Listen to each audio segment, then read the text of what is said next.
Бұл видео сатылымдағы қорқынышын жеңіп, продажасын 3 есе көбейткісі келетіндерге ғана арналады. Есімім Асылбек болады, сату эксперті боламын. Өзімді таныстыра кетсем, 2003 жылғымын, Алматыда тұрамын. Шашым өсіп кеткен, енді ладно, мән бермей қойыңыздар оларға.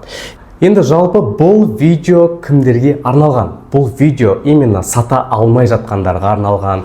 Клиентпен сөйлескен кезде қорқып, клиент жоқ деп айтса мен не істеймін, продажа болмай қала ма, сата алмай қалсам ше деген сияқты қорқыныштары бар. Және де клиенттер ойланам, қиналам, қымбат деп айтатындарға арналған видео болып табылады. Азу айтайын, басқалар сияқты презентация, текст онша-мұнша көп қоспаймын. Себебі ондайларды көп қоссам, презентация қосып қойсам, сіз просто скриншоттайсыз да, телефоныңыздың түбінде сақтап тұрады, ашып қолданбайсыз да соны. Ал егер именно осындай форматта берем, сіз чтобы берілген техникалардың барлығын дәптерге түртіп жазып, оны именно клиентпен сөйлесіп переписка кезінде қолдануыңыз үшін әдейі жасалынған. Енді бүгінгі сабағымыз жалпы айтылатын 7 техника айтамын сіздерге. Осы жерден көріп отырғандарыңыздай 7 техника толыққанды айтылатын болады сіздерге. Ең алғашқы техника бұл андай көп адамдар мысалға айтады ғой, сатпаудан басталады деген сияқты қылып ше. А вот менің айтарым бұл сату клиентпен ең бірінші сөйлесіп бастаған кезден басталады. Яғни сіз өзіңіздің даусыңызбен, түріңізбен, өзіңіздің характеріңізбен, мінезіңізбен деген сияқты заттармен клиенттің алғашқы вниманиясын, клиенттің алғашқы сіз туралы ойларын жағдай тудыртатын боласыз. Сіз егерде даусыңыз ешнәрсе келмей қалса, клиент сізден сатып алмайды. Ал егер даусыңыз әдемі болып, осындай жақсы тонмен сөйлей алатын болсаңыз ғана, клиенттер сізден сатып алады деген сияқты тема болады. Яғни сіз деген клиентпен сөйлесіп бастаған кезде уже сатылымыңыз басталады. Яғни сіз өзіңізді сатып бастайсыз. Өзіңізді қалай сату керек, осы видеоның аяғында толыққанды түсіндіріп беретін боламын аяғына дейін. Мысалға анандай ғой, мендегі көп таныстарым, бизнесмендер, сатушылар, тек қана алып үйреніп қалғанда, яғни беру жоқ. Яғни ең бірінші біз беріп бастауымыз керек. Яғни не береміз? Біз ең бірінші сатпай жатып, біз садақа беріп бастаймыз сатылымды. Яғни біз уже андай ғой, садақа берсек біздің жолымыз ашылады, садақадан кейін уже көп деген жағдай, новый идеялар, новый заттар келе бастайды деген сияқты тема. Яғни біз вселенная дегенмен алып түсіндіре берсем де болады. Яғни біз әлемге, вселенныйға ақша беріп бастасақ, ақша бізге қайтып айналып клиент түрінде, клиенттің жасаған оплатасы түрінде бізге айналып келетін болады. Сол үшін ең бірінші беріп, яғни беруден бастауымыз керек. Бірінші техника кетті, енді екінші техника адамның назарын аулау. Яғни біз адамның назарын аудару үшін жалпы төрт-ақ негізгі заттан тұрады. Ең алғашқысы бұл күліп сөйлеу. Яғни, мысалы қараңыз, мен мысалы былай сөйлесем. Не іздеп келдіңіз, анау мынау тарақ іздеп келдіңіз ба, мысалға тарақ алғыңыз келіп тұрма деген сияқты. А вот мен былай сөйлесем, қалайсыз, қалыңыз қалай, айта беріңіз, тарақ іздеп келдіңіз ба деген сияқты қылып сөйлесем, уже адамның назары менде болады деген сияқты. Бұл бір. Екінші, қатты сөйлеу. Яғни мысалға естеріңізге түсіріңіздерші, сіздер мысалға базарға барған кезде, например, сіз қай адамнан сатып аласыз? Ең қатты айғайлап, өзінің продукциясын сізге түсіндіріп, айғайлап тұрып, энергичный адамдардан сатып аласыз қой. Яғни, клиентпен сөйлескен кезде, бұл екінші, үшінші техника, айғайлап тұрып сөйлеп, энергично сөйлеу керек. Сонда ғана сізде продажа болады. Тек қана энергиямен. Яғни, қазір энергиясы бар адамдарға ғана көп адамдар тартылады. Сіз осы видеоны көріп отырғандығыңыздың бір себебі осы. Сіз менің энергияма келіп, осы видеоны аяғына дейін қарап отырсыз деген сөз болып табылады. Одан кейін соңғысы, төртіншісі, клиенттер тура өзіңіз сияқты адамдар. Олар тістеп алмайды, олармен қате сөйлесуден қорықпаңыз. Продажа деген қай кезде болады? Сіз өзіңіздің қателіктеріңізді ұғып, түсініп, түзеген кезде ғана продажа болады. Мен де өзім солай үйрендім. Яғни продажаға мен 2022 жылы келген кезде мен вообще сата алған жоқпын. 2023-те мен басқа орталыққа, басқа жерге продажаға барып, 3 ай бойы дұрыс сатылымсыз жүрген болатынмын. Уже андай менде уже продажа болмағандықтан уже выгорание болып, ешқандай желаниясыз уже жүріп бастадым да.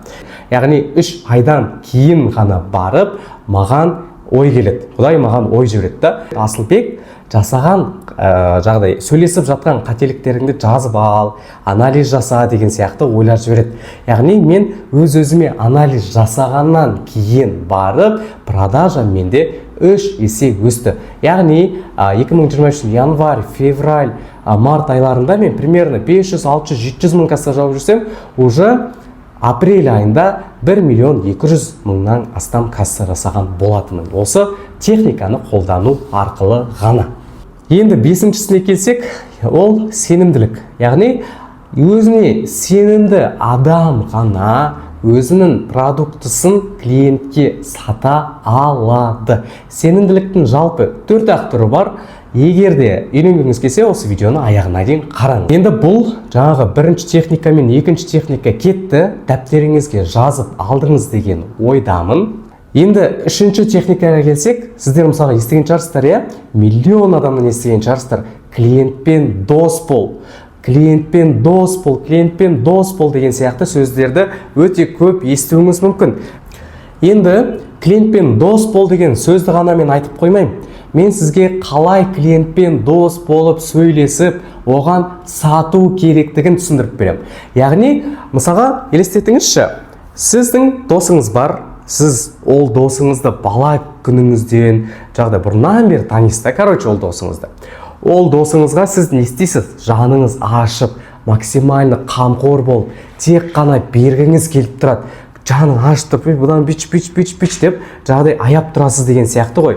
Яғни клиентпен дос болу деген сөз клиентке өзіңіздің ең жақын досыңыз сияқты қарау болып табылады. Яғни клиентпен досыңыз сияқты ашық сөйлесіп, оның проблемаларын дұрыстап анықтап, оған шешімін берсеңіз ғана сізде жақсы продажа болады. Екіншіден, сіз клиенттің тілінде сөйлеуіңіз керек. Яғни мысалға бір достар болады ғой, бір-екі досты алайық.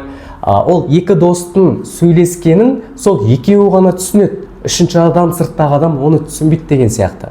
Яғни бұл жерде айтқым келіп отырғаны, сіз клиентпен сөйлескен кезде түсінікті тілде сөйлесуіңіз керек. Қазақтармен қазақша как положено сөйлесу керек. Қаланың адамдарымен қаланың адамдары ұқсап сөйлесу керек. Ауылдың адамдарымен ауылдың адамдары ұқсап сөйлесу керек. Яғни біз өз досымызбен сөйлескен кезде, біз оған жанымызды ашып тұрып сөйлесеміз. Яғни сіз клиентпен дос болып сөйлескен кезде сіздің клиентке жаныңыз аши бастайды. Яғни клиенттің проблемасын көбірек сұрай бастайсыз. Клиентке түсінікті болу үшін максимально тамағыңыз жыртылып бағанша түсіндіріп бастайсыз. Неге? Потому что клиент сіздің досыңыз ғой уже. Сіз оған жаныңыз ашып тұрып барын беруге тырысасыз. Яғни түсіндіріп жатқан кезде мысалға досың, мысалға клиент, мысалға досың, досыңда бір проблема болды, немесе жағдай бір қателік жіберіп қойды, сен оған ұрсып бастайсың уже, ұрсатын толмен сөйлеп бастайсың. Ей, неғып бұлай істедің, бұлай істеме деген сияқты қалып. Клиентпен сөйлескенде то же самое. Сен клиентпен сөйлескен кезде, сен оған ұрсып отырып жағдай сөйлесуің керек. Яғни ұрсқан кезде бет-албатты қуып кетпеу керек. Клиентпен сөйлескен кезде, как положено, клиент маған, мысалы, клиент жоқ деп айтса, анау деп айтса, мынау деп айтса, короче, ұрсып жанын шығару керекті клиенттің. И сонда ғана клиент түсінеді. Достан, мысалға, біз не сеземіз? Жүрекке жылулық сезіледі. Яғни клиент сіздің жылулығыңызды сезген кезде ғана продажа болады. Дәл осы сөздерді дәптеріңізге түртіп алып, клиентпен сөйлесіп отырғанда қолданып көріңізші, отвечаю продажа сізде болады, отвечаю бар ғой. Енді бізде келесі техника скрипт. Яғни скрипт дегенді көп адам түсінбейді. Давайте мен сіздерге түсіндіріп берейін. Скрипт деген, сіз клиентпен алло деп сөйлесіп бастағаннан, саламатсыз ба дегеннен бастап, толыққанды клиент сізге ақшасын төлегенге дейінгі этапты айтатын болады. Яғни сол этаптың арасындағы сөздер. Яғни скрипт деген өзі жалпы 5 этаптан тұрады да. Скрипт сатудың этаптары деген сияқты. Ең алғашқысы бұл амандасу, клиентпен контакт орнату, одан кейінгі барып клиенттің проблемасын анықтау, болын анықтау, одан кейінгі барып этап бізде презентация, өзіңіздің продуктыңызды түсіндіру, одан кейінгі этап возражениемен жұмыс, ойланам, көрем деген сияқты возраженияларды жабу, одан кейінгі этап клиенттің оплатасын алып, уже продуктыны беру деген сияқты болып табылады. Осы 5 этапты сіз үйренгіңіз келсе, видеоны аяғына дейін қарасаңыз болады. Енді бізде 5-ші техника, яғни 5-ші техникада мен өзімнің сатқан кезде миллиондаған продажаны қалай жасаймын, сонымен бөлісейін деп отырмын. Енді менің өзімнің потолок, өзімнің менеджер болып сатып жүргендегі продажам 3 миллион болды. Ал командамен уже 15 адаммен жабылып жасаған кассамыз 20 миллион болды. Яғни сіз осындай цифрларды өзіңіздің продажаңызда, өзіңіздің бизнесіңізде көргіңіз келсе, мен айтқан советтерді қолданыңыз конкретно, короче. Енді мен адамдармен сөйлескенде жаңа айттым, ауылдың адамдарымен ауылдың адамдары ұқсап сөйлесем, қаланың адамдарымен қаланың адамдары ұқсап сөйлесу керек. Ол обязательно. Енді бір күшті техниканы берем. Яғни бұл техника, бұл уже регион. Яғни білеміз, Қазақстанда жалпы 5 регион бар. Оңтүстік, солтүстік, шығыс, батыс, және де орталық Қазақстан деген сияқты. Осы әр регионның адамдарымен өздерінің диалект тілдерінде сөйлесуіміз керек. Мысалға батыспен сөйлесу. Батыспен сөйлескенде олар конкретиканы жақсы көреді. Оларға жағдай әңгіме айтып, жақсырақ бүйтіп, ақырындап бүйтіп алып келіп кіру керек. Яғни батыстың қолданатын диалект сөздері, мысалы шеш деп сөйлейді, мысалы апа деп сөйлейді деген сияқты сөйлесу керек. Яғни мысалға әйел адам болып тұрса, мысалға сізден үлкен әйел болса, әйел адам болып тұрса, ол жақта енді көбінесе апа деп атады, апатай деп айтады да. Мысалға бір әйел адаммен сөйлесіп отырсыз, жасы сізден үлкен, 10, 15, 20 жасқа. Айгүл апатай деп сөйлесеңіз, ол кезде уже сіз клиенттің тілінде сөйлесе бастайсыз. Ал енді Шымкент, оңтүстік Қазақстанға бұл жерде уже шиш деген сөз қолданылады. Одан кейін барып әпше деген сөздер қолданылады деген сияқты. Ағаларға, үлкен ер адамдарға тәте деген сөз қолданылады деген сияқты. Яғни, Айгүл әпше, осылай болады, ал шиш деген сияқты қылып сөйлесу керек. Одан кейінгі мысалға Алматы, яғни өзіміз жүрген Алматыда қазір кәдімгі өзіміздің сөзімізбен сөйлей береміз. А вот солтүстік, одан кейін барып бізде шығыс, Өскемен жақтар, одан кейін орталық Қазақстандар. Яғни бұл региондарда көбінесе бізде кімдер көп? Орыстар көп. Яғни орыстар андай өзіміздің қазекеңдер сияқты жағдай отырып асықпай ой деген сияқты әңгіме айтып, ондай көп, ондай жоқ. Ол жақтағы региондағы адамдарға бізде конкретика керек. Яғни ол адамдармен бізде конкретно сөйлеуіміз керек та. Осындай болады, по факту осындай болады. По фактуға сөйлеу керек. Сонда ғана жағдай. Енді олармен әпше, анау, мынау деген сияқты емес. Жағдай, Айгүл, енді қараңыз. Сізде курстарыңыз осылай өткізіледі. Немесе Айгүл, енді қараңыз. Бұл маркер өте как минимум 2 апта сізге жазып қызмет ететін болады. Деген сияқты по факту конкретикамен сөйлесуіміз керек. Яғни бұл техниканы да прям четко қылып тұрып жағдай жазып сызып алыңыз. Мен мысалы мынандай жасап қойдым. Яғни оңтүстік, солтүстік, батыс, шығыс деген сияқты қылып. Енді сіз можете бүткіл Қазақстанның картасын алып, осындай диалект сөздерін жағдай енгізіп тұрып конкретно істей алсаңыз болады. Мен неге бұны айтып отырмын? Потому что мен енді менеджер болып, енді сатуда енді 2,5 жылдан астам уақыт жұмыс жасап келе жатырмын ғой. Осы уақытта мысалға бізде қазір апрель уже 2,5 жылдан асып кетті. Яғни мен уже менеджер болып бүйтіп клиентпен звондап орыс тілі курстарын сатамын ғой. Өзімнің алғашқы сатуды бастаған нишам. Сатқан кезде мен уже есептеп примерно қарасам уже 50 мыңнан астам адамдармен сөйлесіп тастаппын.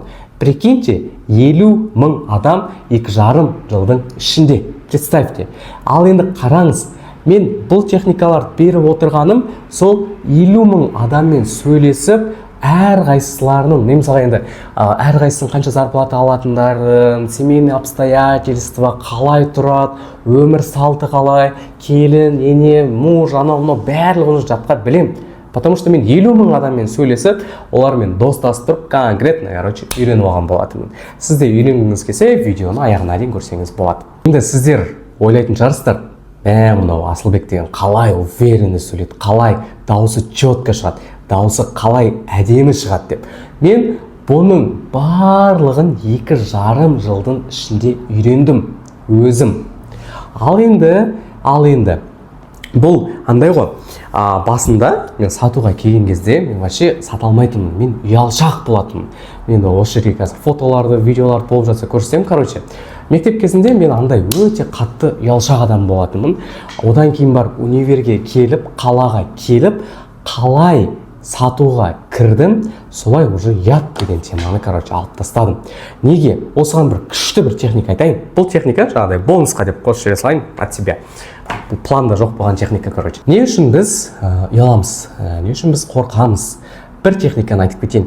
Яғни қорықпау бұл анандай ғой, осознаваниеден келеді. Яғни сіз қазір қорқып өмір сүре берсеңіз, уже өміріңіздің біраз бөлігі өтіп кетті. Біраз мүмкіндіктерден айырылып қалдыңыз. Есіңізге түсіріп көріңізші, қандай мүмкіндіктер келді сізге. Сол мүмкіндіктердің барлығынан чисто ұялғаныңыз үшін айырылып қалдыңыз. Допустим, паркте кетіп баратқан кезде бір әдемі қыз түсті. Сіз сонымен сөйлесуден ұялып қалдыңыз. Немесе бір күшті, мықты жігітті көрдіңіз да, сіз сонымен сөйлесуден ұялып қалдыңыз деген сияқты. А вдруг мне откажут деген сияқты сезім. Яғни сіз түсінуіңіз керек, что өмір біреу-ақ. Сонда ғана сізде ұялу деген сезім кетеді. Бұл күшті техника. Өзім қолданғам. Тағы да сенімді болудың жағдай техникаларын үйренгіңіз келсе, видеоны аяғына дейін қараңыз.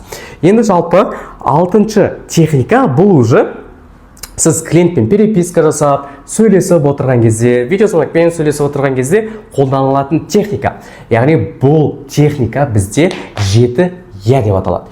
Яғни продажада көп деген, мен мысалы өзім өте қатты қолданамын. Яғни клиент неғұрлым я деген сөзді көп айтса, сіз сатып аласыз ғой я деген сөздің өзіне клиенттің я деп айту вероятность көп. Мысалы айтайық, сіз Алматыдансыз ғой я мен Алматыдамын, я деген бір сөз кетті. Сіз студентсіз ғой я мен студентпін, екінші сөз кетті.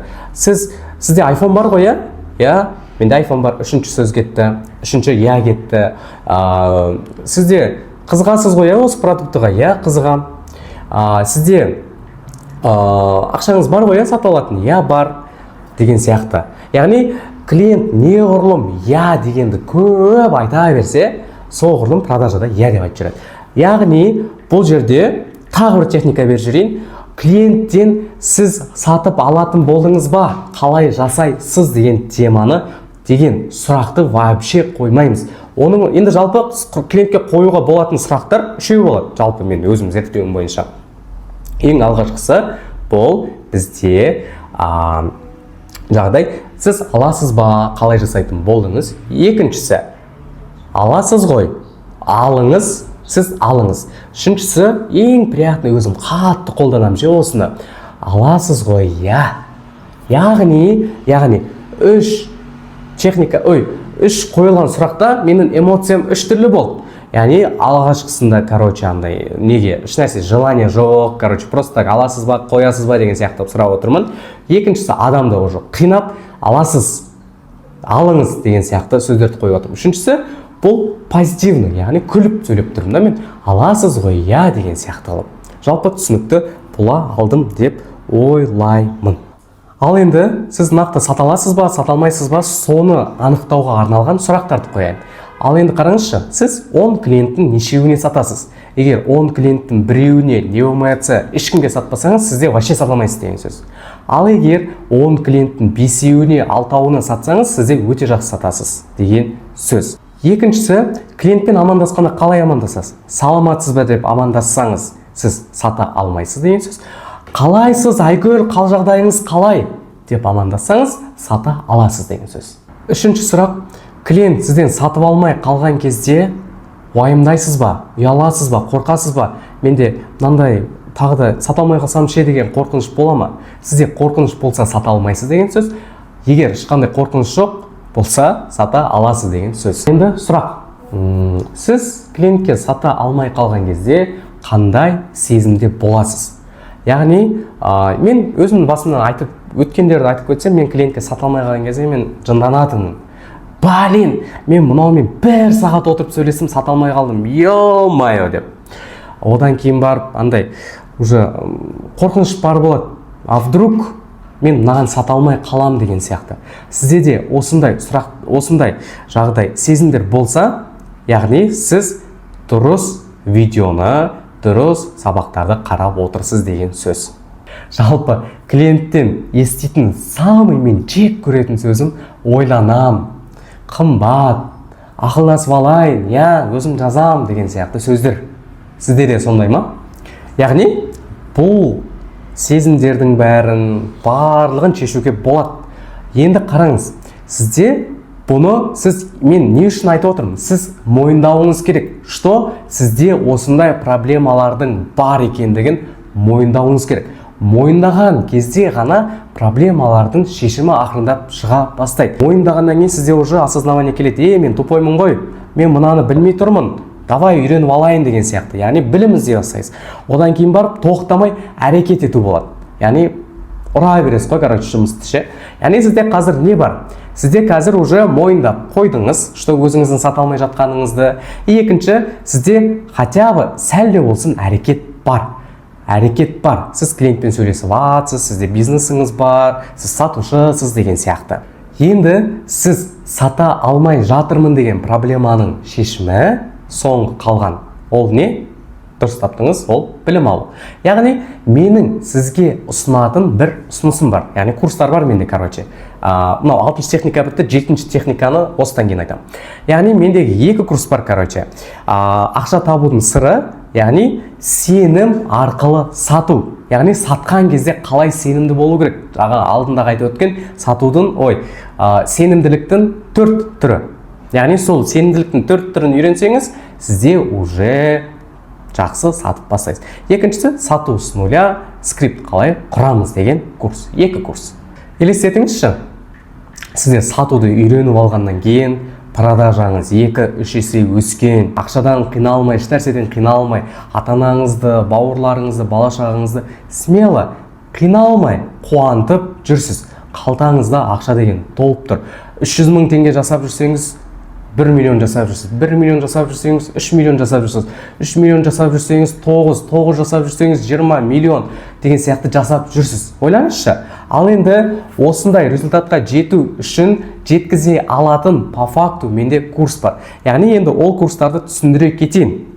Енді сіз ойлануыңыз мүмкін, сізге бұл курс керек па, керек емес па деп. Мен сізге не үшін керек, не үшін керек емес екенін айтып жіберейін.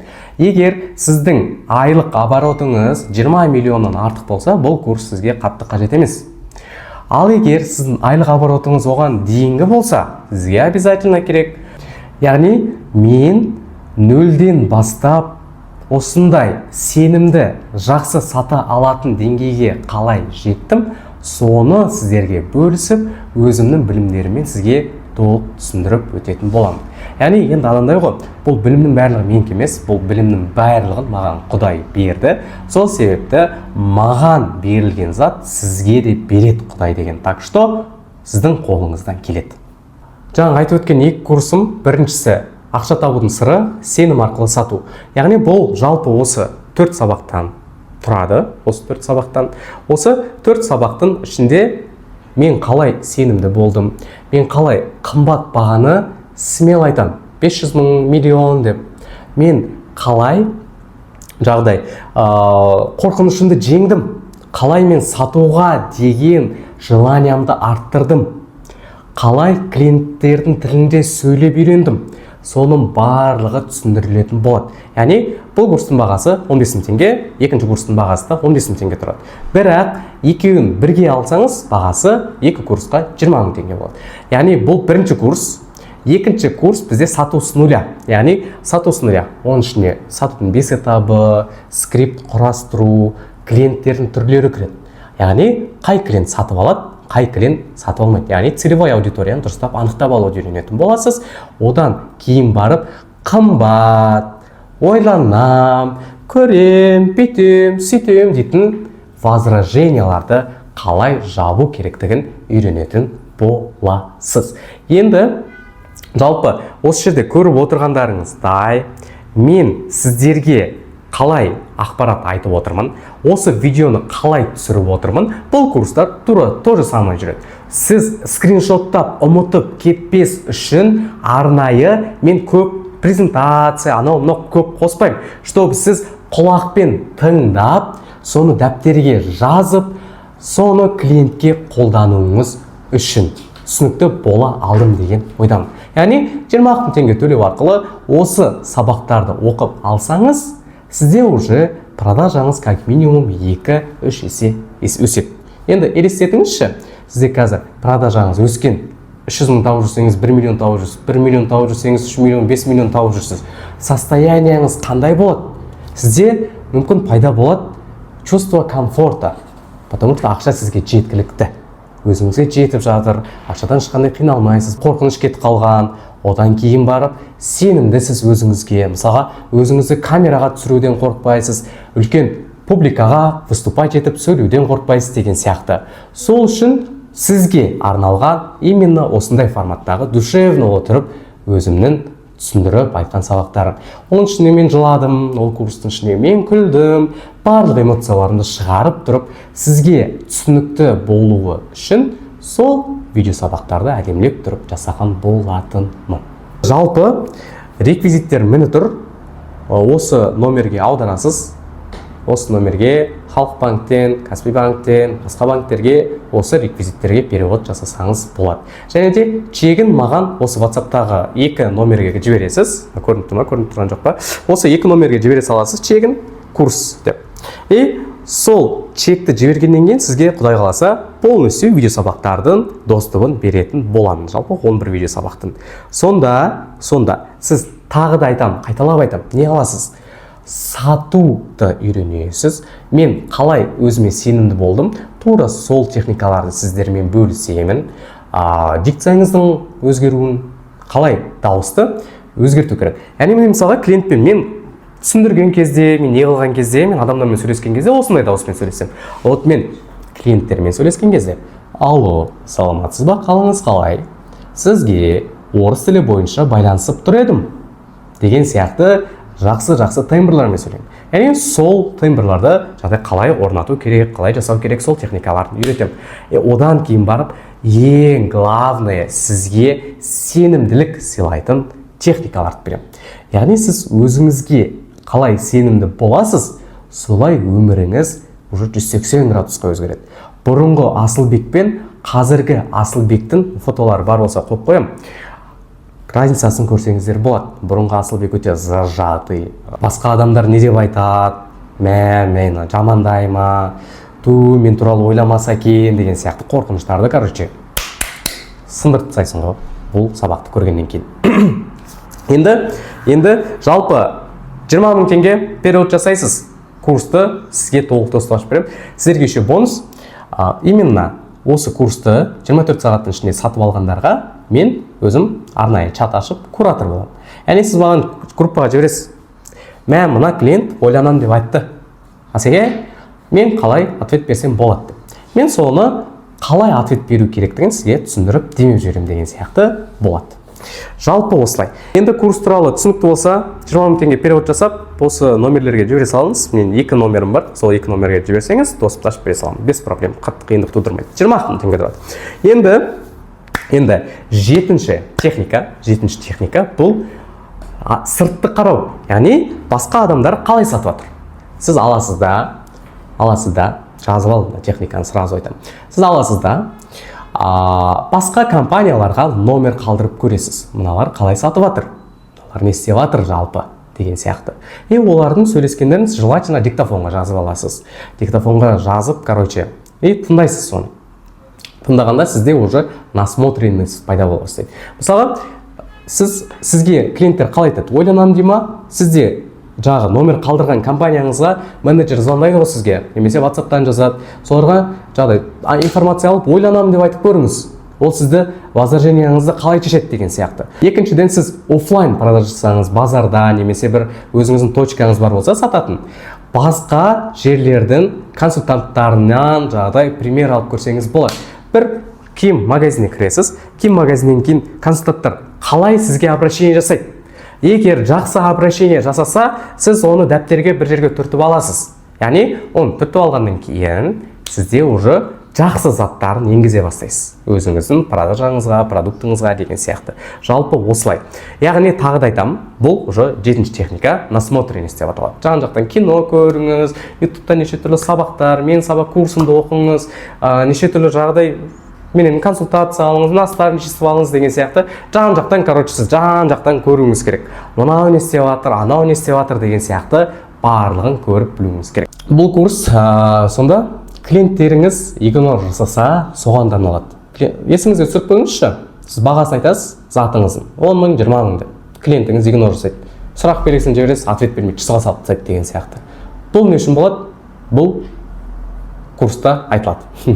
Енді одан кейін 10 клиенттің хотя бы 4-5-еуіне сатып, Алла қаласа үйренетін боласыз. Одан кейін барып сенімді боласыз. Қорқынышыңыз кетеді. Ана жерде деген кез келген адаммен сөйлесесіз, отказдан қорықпайсыз деген сияқты темалар. Одан кейін главное, бұл жердегі отырған сізбен сіз осы видеоны көріп отырған мақсатыңыз не? Ақша табу ғой. Главное, ақша табатын боласыз. Жалпы видео түсінікті болды деген ойдамын. Тағы да реквизиттерді шығарып қоямын. Перевод жасайсыз, чегін маған WhatsApp-қа жібересіз. Немесе мен описанияға ссылка қойып қоямын, сол ссылканы бассаңыз, осы WhatsApp номерлерге сразу шығарады. Ол жоқ болып жатса, осы номерлерге жазып чегін жібере саласыз. Асылбек Жотан курсымды алдым, давай жібер деген сияқты вообще. Еще менде бар услугалар, консультация, наставничество деген сияқты заттар бар. Короче, скриптіңізді құрап беремін, өзім әдемілеп четко қылып тұрып. Если хотите, пожалуйста, жазыңыз. Мен ешкімді деп қоймаймын. Мен ешкімге ұрыспаймын, но енді жаным ашып ұрыспасам, былай ешкімді жағдай асырсат етпеймін деген сияқты. Себебі мен өзім нөлден бастадым. Мен сіздерді түсінемін. Мен де сіздер сияқты болған. Жақсы, сіздерге пайдалы бола алдым деген ойдамын. Қайырлы білім болсын, сау болыңыздар.